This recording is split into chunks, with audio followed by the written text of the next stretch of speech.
साकार मम्मा को आपने देखा, उनकी पालना ली। साकार बाबा को आपने देखा, उनकी पालना ली। आज हम जानेंगे कि कैसे उन्होंने अपने बचपन से लेकर समर्पण तक की पूरी यात्रा तय की। आइए मिलते हैं हमारी रानी दीदी से। रानी दीदी, ओम शांति। ओम शांति। रानी दीदी, सर्वप्रथम आपका जन्म कहाँ हुआ था? हमारा लौकिक जन्म अमृतसर, पंजाब। आपकी पढ़ाई लिखाई? पढ़ाई लिखाई दिल्ली। जब आप पढ़ाई कर रहे थे, बचपन में ही बाबा का ज्ञान आपको मिल गया था, तो ये ज्ञान आपको कैसे मिला, वो थोड़ा से साकार अनुभव सुनाएं। मेरी उम्र जब 6 वर्ष की थी, 53 में दिल्ली कमला नगर में सेंटर खुला था। हमारी माता जी को उस सेंटर का पता चला। अच्छा। वहाँ गई, उन्हें बहुत बहुत आनंद का अनुभव हुआ। फिर वो दूसरे दिन हमको अपने साथ ले गई। उस समय आपकी क्या एज होगी? 6 वर्ष की थी। 6 वर्ष। और उनको क्लास कराने के लिए अलग बहन क्लास कराई माता जी को, और मुझे कमलमणि दादी क्लासरूम में ले गई। वहां उन्होंने एक रिकॉर्ड बजाया, गीत बजाया और गीत मुझे सुनाया। इसके बाद उन्होंने मुझे आत्मा का ज्ञान दिया। आत्मा के 7 गुण। मैं शांत स्वरूप हूँ, आनंद स्वरूप हूँ, सुख स्वरूप हूँ, प्रेम स्वरूप हूँ, ज्ञान स्वरूप हूँ, शक्ति स्वरूप हूँ, शुद्ध आत्मा हूँ। कई बार 30-40 बार रिपीट कराया। कहा याद हो गया? मैं कहा हाँ याद हो गया। कहा सुनाओ। फिर मैंने उनको सुना दिया। फिर उन्होंने मुझे गाना बजा के डांस सिखाया। फिर उन्होंने मुझे कहा कि कल फिर आना, और फिर उन्होंने कहा कि अभी से कल यहाँ आने तक ये जो 7 गुण है इसको रिपीट करती रहना, 1 मिनट भी छोड़ना नहीं। तो मैंने उनके कहने के अनुसार उसको रिपीट करती रही रात्रि सोने तक, और सुबह उठकर सेंटर पहुंचने तक रिपीट करती रही। जब मैं पहुंची तो उन्होंने मुझे कहा मेरे सामने बैठो, अब यहाँ बैठकर याद करो। उनके सामने बैठकर आंख खोलकर जब मैंने इन गुणों को रिपीट किया, मुझे बहुत आनंद आया, बहुत आनंद आया।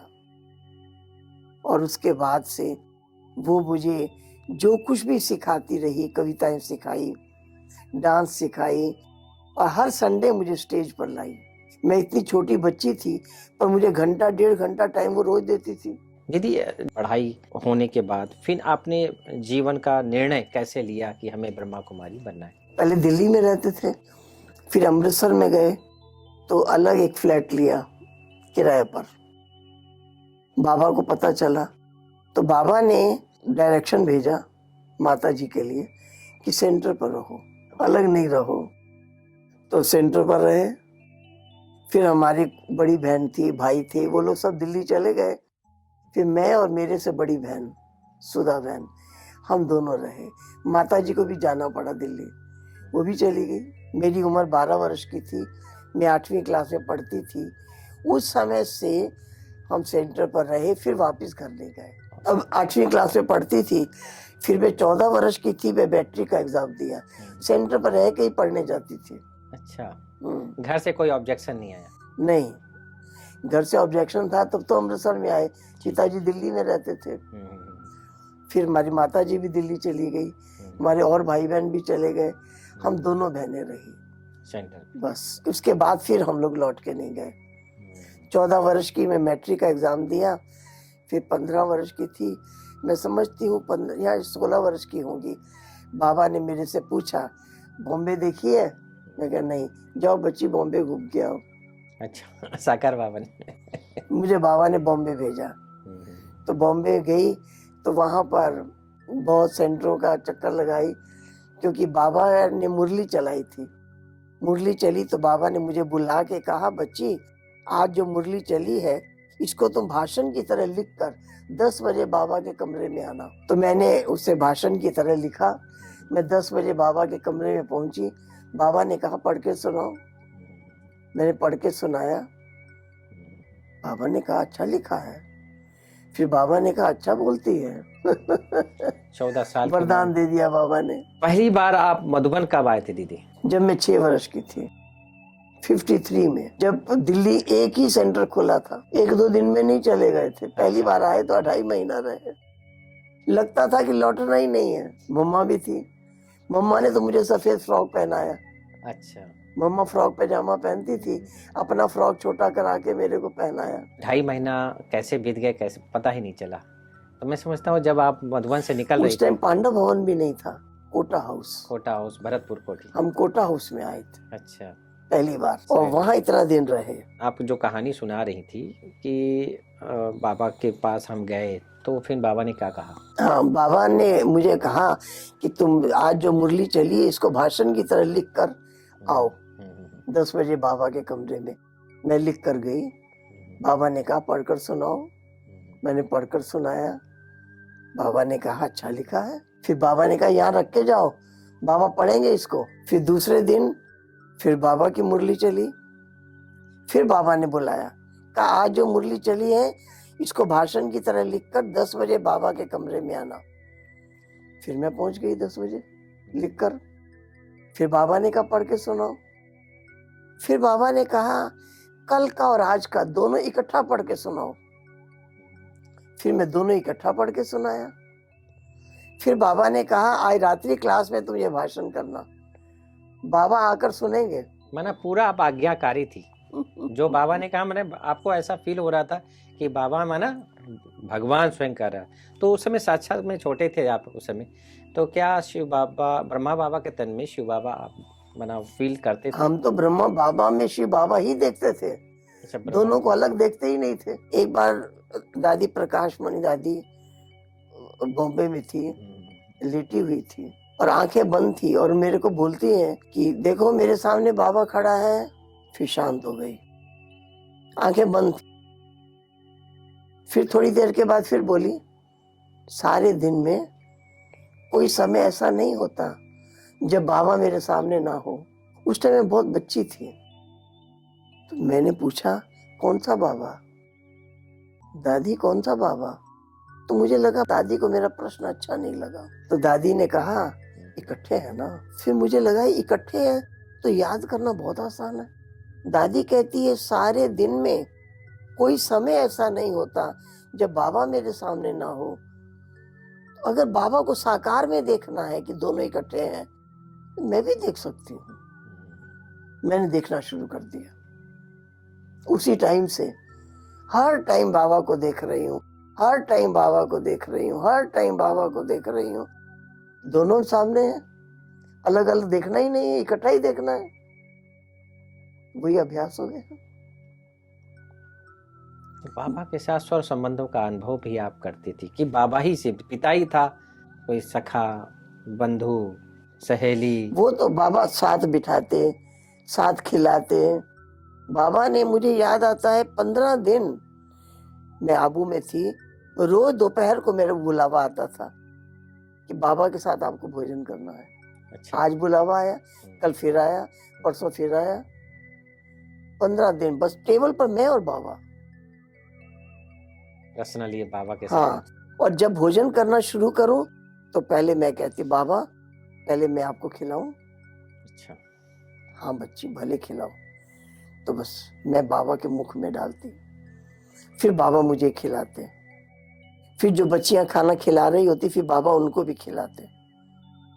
कभी कभी बाबा पहले मुझे खिलाते, फिर मैं बाबा को खिलाती। समझा? इस तरीके से ऐसे अनेक प्रकार के मौके मिलते रहे। फिर आपको बाबा ने कब ऐसे सेंटर पे आपको स्थापित किया कि आप जाओ सेंटर संभालो? बाबा ने एक बार मेरे से पूछा बच्ची बॉम्बे देखी है? मैं कहा नहीं। जाओ बॉम्बे घूम कर आओ। बॉम्बे भेजा। बॉम्बे जब 20-25 दिन बीत गए, बाबा का पत्र आया। बाबा को समाचार जाता होगा, कहाँ जाती है, क्लास कराती है, क्या कराती है, कैसा कराती है, समाचार जाता होगा बाबा को।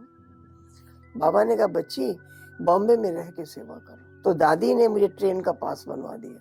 बॉम्बे से 1 घंटा दूर ट्रेन से जाकर वहां क्लास कराना, फिर 1 घंटा ट्रेन में आना, फिर बस से सेंटर पर आना।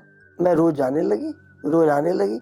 मुझे ये फील ही नहीं होता था कि मैं अकेली जाती हूँ। और पूरा टाइम बाबा से बातें करती थी। मुझे लगता था मैं बाबा से बातें करना बंद करूंगी ना तो चला जाएगा, जाने नहीं देना है। बाबा मेरे बाजू में बैठा है, मैं उनसे बातें कर रही हूँ। पूरी यात्रा के दौरान। और वहां जाके जब स्टेज पे बैठती तो मैं पहले बाबा को कह देती, मैं जाके स्टेज पे बैठ जाऊंगी, क्लास आपको करानी है, मैं नहीं कराऊंगी क्लास। तो इस तरीके से बड़े अच्छे अच्छे अनुभव होते रहे, जी जी जी। बाबा के साथ के अनुभव होते रहे। बाबा के लिए उसके बाद बॉम्बे का क्लाइमेट सूट नहीं किया, मुझे दमा हो गया। बाबा का आना हुआ बॉम्बे में, बाबा को पता पड़ा कि डॉक्टर कहते हैं यहाँ ठीक नहीं होगी, यहाँ समुद्र का क्लाइमेट है, यहाँ ये ठीक नहीं होगी। तो बाबा ने फिर मुझे ईस्टर्न जोन में भेजा, बोला बच्ची ईस्टर्न जोन में जाओ ठीक हो जाएगा। मैं ईस्टर्न जोन में आई, ठीक हो गया। वहाँ का पानी सूट हो गया। निर्मला शांता दादी की पालना आपने ली। हाँ हाँ हाँ। तो उस समय दादी शायद कलकत्ता में ही थी, कलकत्ता में थी। म्यूजियम में। तो दीदी को भी पहले दमा था, जी जी, दीदी भी ईस्टर्न जोन में आई तो ठीक हो गई। मैंने वहाँ का पानी थोड़ा अच्छा है ये माने। नहीं, समुद्र का जो किनारा है ना, वो हवा में वो है, नमी नमी है, है। जी जी जी। तो उसके कारण दमा हो गया। अच्छा। तो ये तो ड्राई क्लाइमेट है, तो ड्राई क्लाइमेट सूट कर गया। दीदी बचपन में आपकी हॉबी क्या थी? ज्ञान और योग। बाबा, मम्मा, दादी, बड़ी दादियाँ, बस यही शौक हो गया, बस इसी में मस्ती में मगन। सफेद सब वस्त्र करते हुए पहनना। आपकी पढ़ाई में कोई दिक्कत नहीं आई? नहीं, कोई दिक्कत नहीं आई। हमारे जो स्कूल के प्रिंसिपल थे वो रोज क्लास करते थे, मैं जिस स्कूल में पढ़ती थी। जी। एक दिन उन्होंने लड़कियों के साथ मुझे खेलते देखा, दीदी को आके रिपोर्ट किया, दीदी ये ब्रह्मा कुमारी ये अज्ञानी लड़कियों के साथ क्यों खेलती है? चलिए खेलना बंद हो गया। फिर उन्होंने एक दिन मुझे देखा, एक बहन के साथ एक ही टेबल पर बैठ के मैं भोजन कर रही हूँ, माना मैं तो अपने टिफिन से खा रही हूँ, वो अपने टिफिन से खा रही, लेकिन एक ही टेबल पर बैठे। फिर दीदी को आके रिपोर्ट कर दिया कि ये अज्ञानी लड़की के साथ बैठ के भोजन क्यों कर रही है। तो सीधे स्कूल में पढ़ती थी, लेकिन ये ब्रह्मा कुमारी हूं तो मुझे क्या करना चाहिए, वो मुझे वो प्रिंसिपल से भी बार बार गाइडेंस मिलती रही। अच्छा। वो रोज क्लास करते थे, वो मैं जाती थी तो वो देखते थे ये तो ब्रह्मा कुमारी है। और मैं 8वीं क्लास में फ्रॉक पहनती थी, तो उसको दीदी को जाके बोला, दीदी अब ये 8वीं क्लास में पढ़ती है, अब इसको तो सलवार कमीज पहनाना चाहिए, वो तो देखते ही ब्रह्मा कुमारी है, ये तो फ्रॉक पहन कर आती है। दीदी ने मेरे को सलवार कमीज पहचानना शुरू कर दिया, क्योंकि मैं 12 बरस की थी, तो उस टाइम मैं 8वीं क्लास में पढ़ती थी और सेंटर पर रह के जाती थी पढ़ने। कमाल है। तो आपको ऐसा नहीं लगा कि बाहर की दुनिया क्या है, बाहर की दुनिया मना बहास ना? कोई आकर्षण नहीं, कोई नहीं। बचपन से जो आकर्षण था बाबा में, मम्मा में, बहुत मन आकर्षित। बाबा के हैं, बाबा के हो के रहेंगे, और फील्ड में बाबा को कभी नहीं छोड़ना है। बहुत अंदर में बाबा को देख के लगता था हर टाइम बाबा के पास ही रहे। और किसी टाइम भी मैं बाबा के कमरे में आती थी, बाबा ने मुझे कहा था, बच्ची किसी समय भी आ सकती हो, तुम्हें कोई मना नहीं करेगा। मैं किसी टाइम भी बाबा के कमरे, बाबा रात को बेड पर सो गए हैं, उसके बाद भी मैं पहुंच जाती थी। दीदी जब बाबा चले गए उस समय की आपकी क्या फीलिंग थी? उस टाइम मुझे किसी ने आके ऐसा सुनाया, मुझे लगा मेरे अंदर से कुछ निकल गया है। ऐसे मेरे अपनी लाइफ में कभी आंसू नहीं बहाए हैं, लेकिन तब मुझे बहुत आंसू आए। लगा जैसे मेरे अंदर से कुछ निकल गया, अंदर जैसे खाली हो गया है, ऐसा फील हुआ। उसको आपने कैसे? बस एक बार जो आया सा, क्योंकि ऐसे रोने की आदत तो थी नहीं, कई बच्चों को होती है ना, छोटी छोटी बातों पर रोते हैं। जी जी।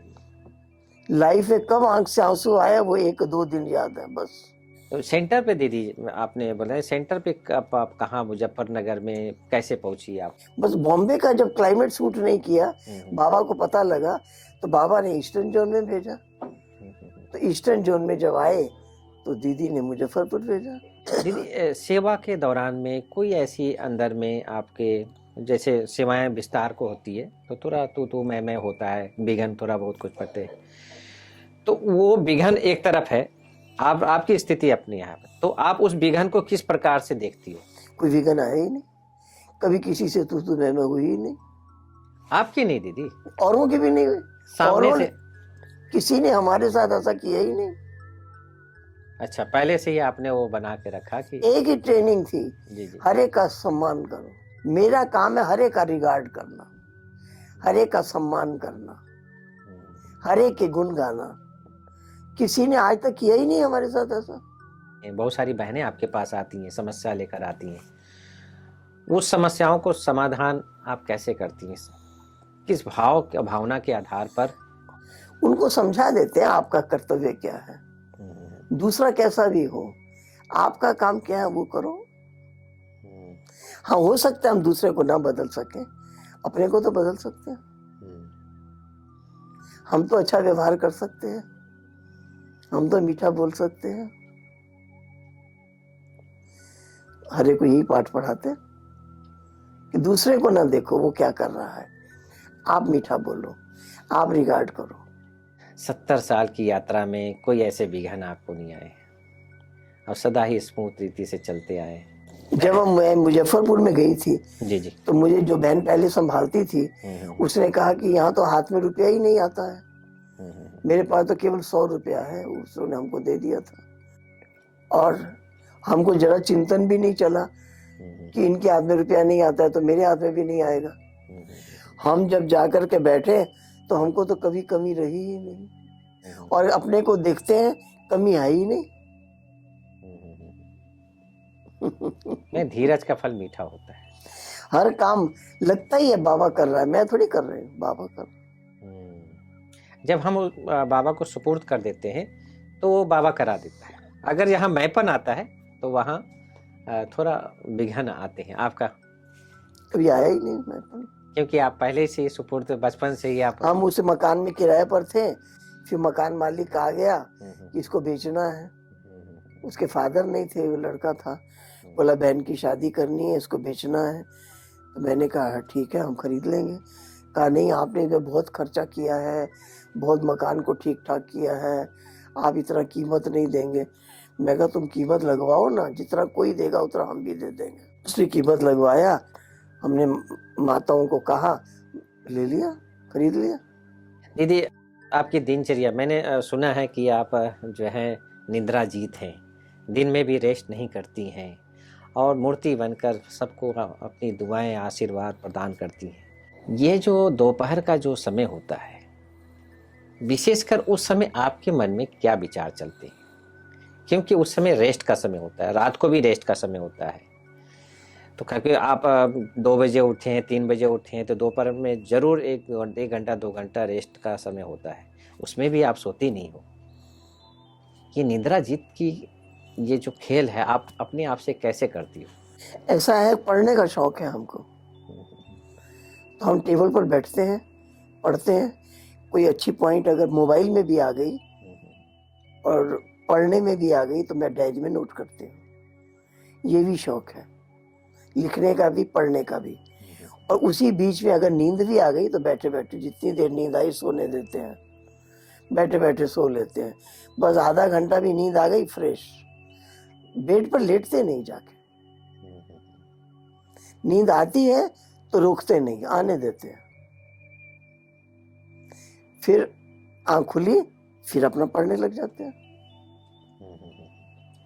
लेटते हैं रात 11 बजे, बेड पर जाते हैं और सवेरे उठते हैं।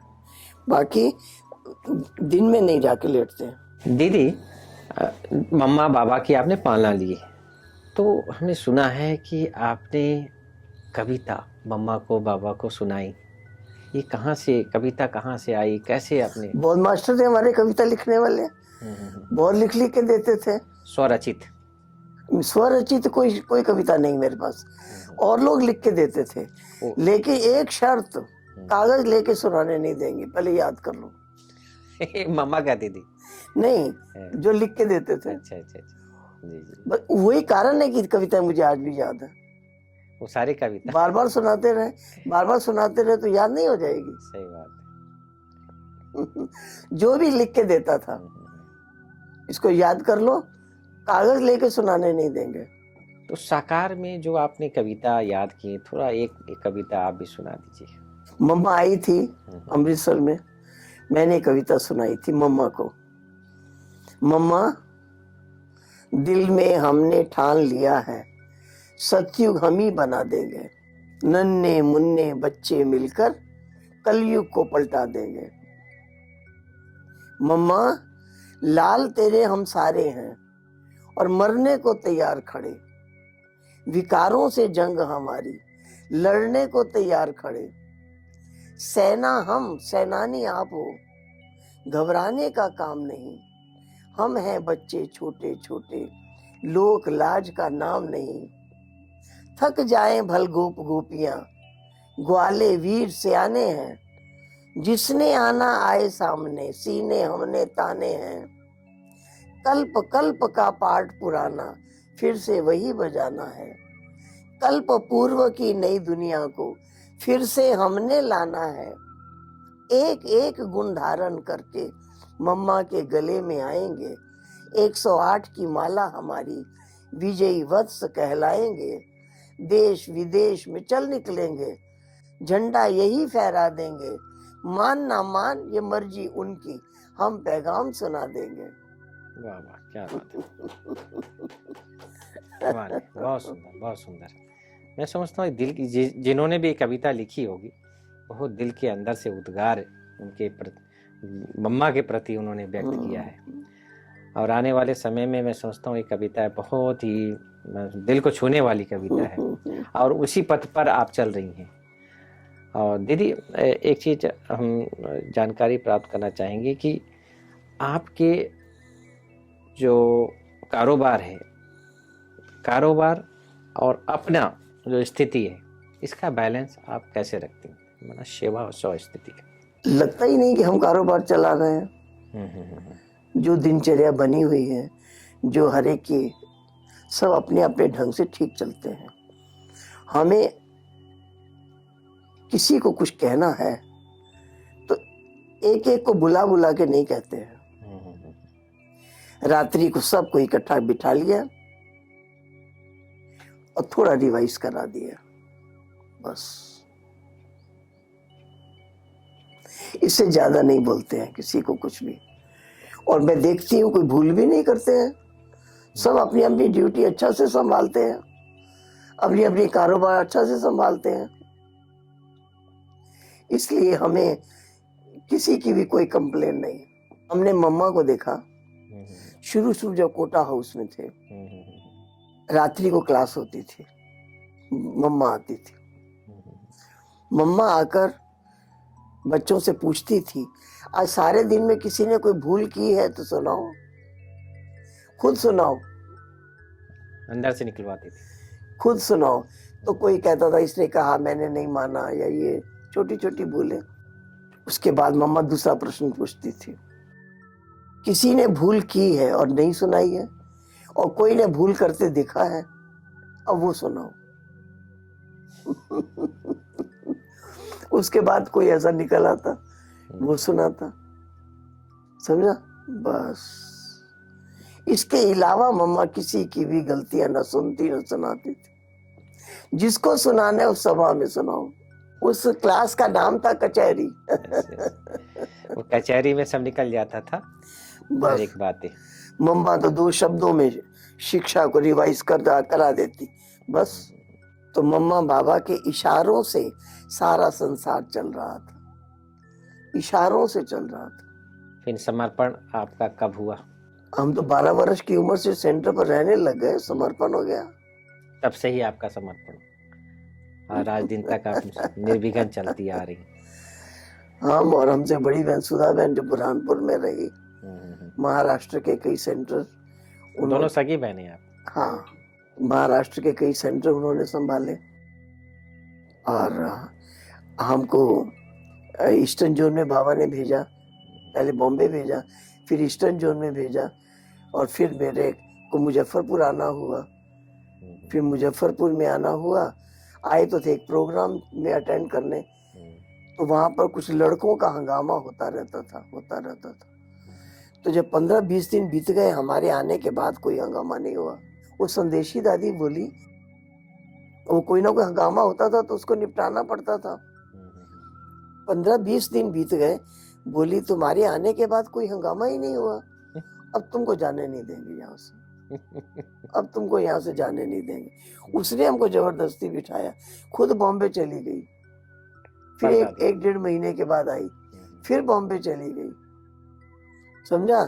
धीरे धीरे उसको बड़ी दादी ने भुवनेश्वर भेज दिया और फिर मेरे को ये संभालना हुआ। तब से आप वहाँ संभाल रही और आज दिन तक कोई समस्या आई नहीं। दीदी। कुछ ऐसे योग के प्रयोग कहते हैं ना कि आपने किसी के ऊपर दुआ किया, वाइब्रेशन दिया, जैसे दादी जानकी के लिए विशेष बोलते हैं कि पाकिस्तान में सकाश दिया तो वहाँ सेंटर खुल गए। ऐसे कुछ योग के प्रयोग कुछ 1-2 नेक्स्ट एपिसोड में हम लेंगे आपसे, लेकिन 1-2 सुनाए। ऐसी बात है कि दादी जानकी ने हमें 1-2 बातें पढ़ाई थी। एक तो उन्होंने ये कहा, इस शरीर की कभी शिकायत मत करना।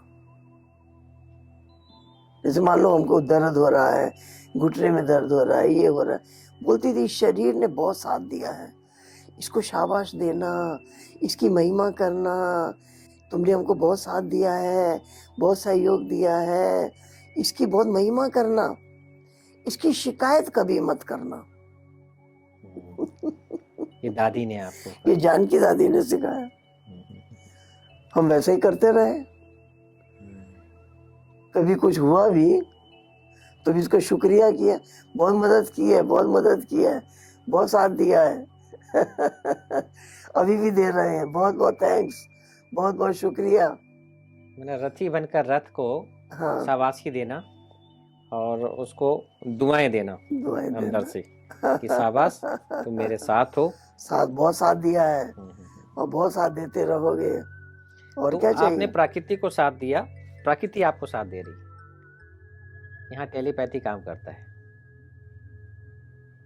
तो आपने अपने प्रति किया ये, और आज जब सफल हैं कि अन्य आत्माओं के ऊपर आपने ऐसे किया हो, आपने किसी के ऊपर ऐसी जरूरत नहीं पड़ी। सबके लिए शुभ भावना है। नॉर्मल शुभ भावना, सबके दुआएं लिए, जिसको सबके लिए शुभ भावना है। ब्लेसिंग्स। हाँ, इंडिविजुअली किसी के प्रति ऐसा कुछ जरूरत नहीं पड़ी ऐसे। जरूरत नहीं पड़ी। ठीक है, आप जैसे भी सेवा कर रहे हो करो, बहुत अच्छा है। आगे बढ़ो।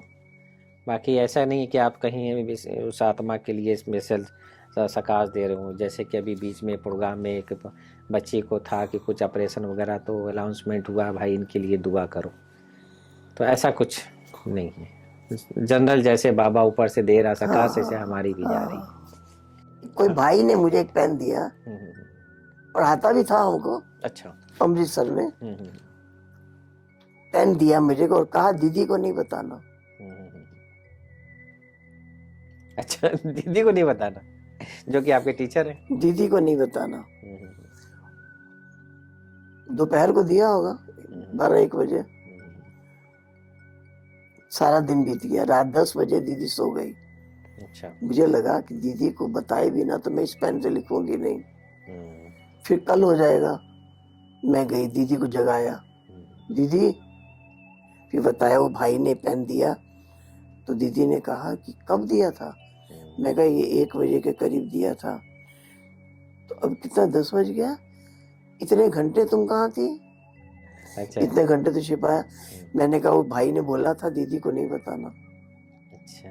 अच्छा, अच्छा, उसका असर रहा।